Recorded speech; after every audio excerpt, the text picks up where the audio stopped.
Alicia, selamat Anda meraih juara 2 lomba menceritakan kisah hidup Santo Ignatius.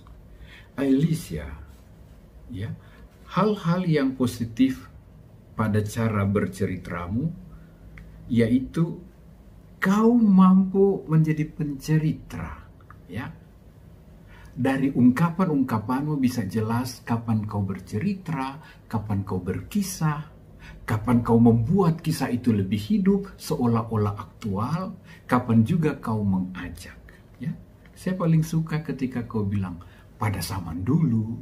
Ini sungguh-sungguh sebuah cara bercerita yang baik, yang membuat orang tertarik, yang membuat orang ingin tahu apa berikutnya. Karena itu, perhatikan, Alicia cenderung terlalu lancar, sehingga ceritanya mengalir. Dan orang tidak dibuat penasaran. What next? Ada apa yang terjadi? Ini penting. Sekali Anda pernah buat metode bertanya dan menjawab. Apa yang terjadi? Nah, ini bagus. Membuat orang menanti beritanya, cerita berikutnya apa. Ini perlu lebih sering dibuat. Hati-hati sekali lagi, Alicia terlalu lancar sehingga jadi mengalir begitu saja. Nyaris tanpa penjiwaan pada peristiwa, momen-momen. Ketika dia sakit, ketika dia sendirian, ketika tidak ada apa-apa yang dibaca. Ketika dia mulai tertarik, buku ini ternyata lebih bagus. Kalau orang lain bisa, saya juga bisa. Kalau disertai penghayatan pada bagian-bagian penting, cara berceritamu lebih hidup, lebih menarik, lebih membuat orang penasaran. Alicia sudah berani dengan gerakan-gerakan yang luas, ya. Eye contact, pandangan mata, ya. Bercerita kita harus berkontak mata dengan audience, dengan mereka yang mendengarkan kita. Jangan terlalu banyak ke samping, jangan terlalu ke satu arah, tapi selalu terutama kepada yang di pinggir, yang di tengah, yang di samping. Kita menyapa agak lama, bercerita agak lama sambil memandang mereka. Alicia perlu meningkatkan power untuk mempengaruhi audience. Caranya, tadi saya bilang, bikin mereka penasaran, menunggu tahap demi tahap, episode demi episode dari kisahmu. Jangan mengalir terlalu lancar sehingga orang tidak tertarik, tidak menunggu. What next? Kemudian perhatikan, ya, ekspresi dari hal-hal yang berbeda, bosan dan suka. Dia menjadi suka, dia menjadi senang. Ini dinampakkan lewat wajah. Ada kecenderungan karena terlalu lancar, Alicia wajahnya juga kurang lebih monoton, sama terus. Ya, untuk perkembangan perhatikan ekspresi penjiwaan bagian demi bagian. Perubahan suasana, perubahan situasi itu harus ditampakkan lewat bertuturmu, lewat mimikmu, wajahmu, gerakan tangan, maju, mundur, ke atas, ke bawah, kiri, dan kanan. Alicia, selamat dan sukses. Next time, much. Halo teman-teman, perkenalkan nama saya Alicia Tanto. Saya sekami dan Rasul Rosario di Paroki Santo Ignatius Manado. Saya di wilayah rohani Stella Maris. Sekarang saya ingin bertutur tentang kisah Santo Ignatius Loyola. Nah, begini kisahnya. Pada zaman dulu, ada seorang anak yang diberi nama Ignatius. Ia merupakan putra bungsu dari keluarga bangsawan Don Beltran de Onassis Loyola dan Maria Sanchez de Licona. Ia merupakan putra dari keluarga yang sangat kaya.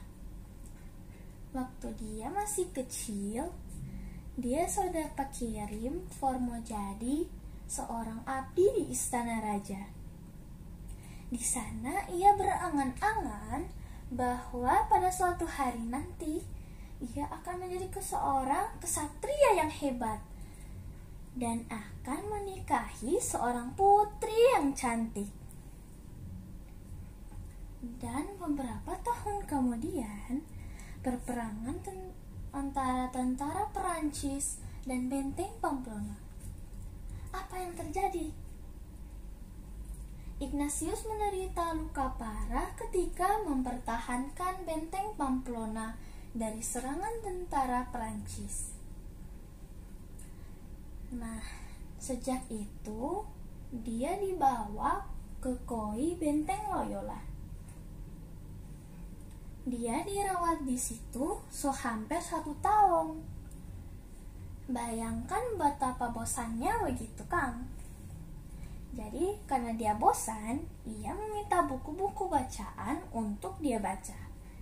Ia sangat menyukai buku-buku tentang kepahlawanan. Ya, tetapi sayangnya di sana tidak ada buku-buku tersebut. Di sana hanya tersedia buku tentang kisah hidup Yesus dan para kudus. Dan Ignatius penasaran, ini buku apa sih? Dia pun mulai membaca perlahan-lahan. Lalu hatinya tertarik. Ini buku juga lumayan bagus. Hidupnya pun mulai berubah dari saat itu.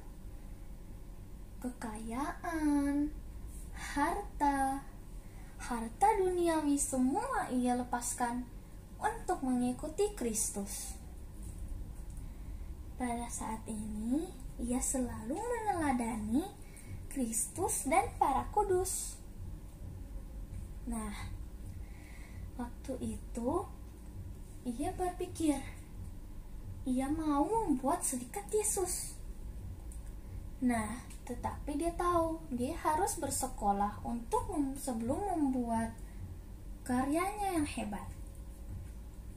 Ia pun bersekolah. Sebagian besar murid-murid dalam sekelasnya adalah anak-anak. Sedangkan Ignatius sudah berumur 33 tahun. Nah, dia saat itu tetap dia mengikuti demi untuk mengikuti Yesus. Dia selalu dibully, difitnah, dihina, dan diancam. Tetapi ia dengan sabar dan ikhlas, ia menerima ejekan-ejekan tersebut.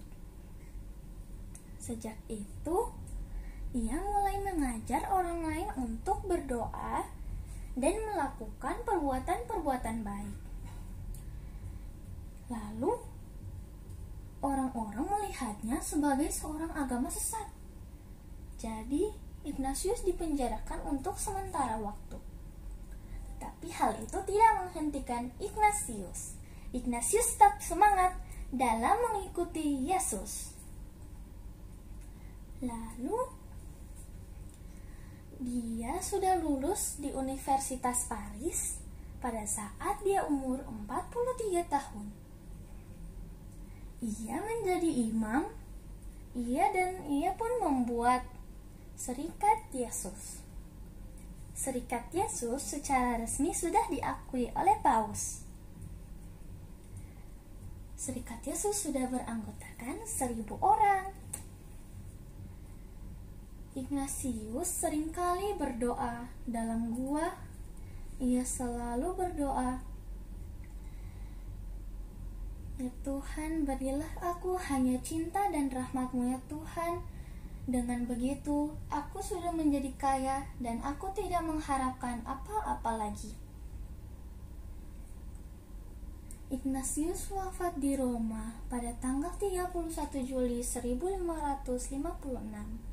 Ia dinyatakan kudus oleh Paus Gregorius ke-15.